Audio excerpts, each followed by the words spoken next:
Ийхүү манай голдор нүдэнэхэд нэгэн царайлаг бүсгүй өдөөс нь ширтэж байв. За юу болсон бэ? Ээжээ гэж бодсноо.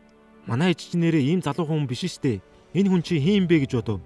Тэгэд өөрхөн гарыг хартал нялхаа хүүхэд болсноо мэдэв.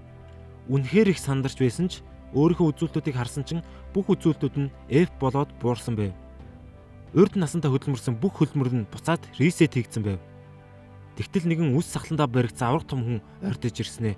Бүгд түүнийг эзэн хаантан гэж дуудаж байв. Манай гол дүр тэгээд энэ хүний хүү буюу ханхүү болон дахин төрсөн байв.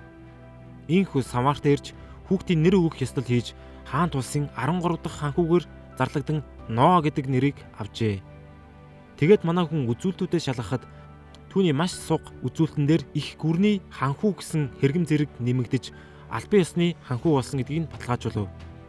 Хаан Самартнаас асууж гин ханхүү маань байгалийн ямар элементийн бэлэг чадвартай вэ гэхэд усны элементийн авьяастай гэж хариулв.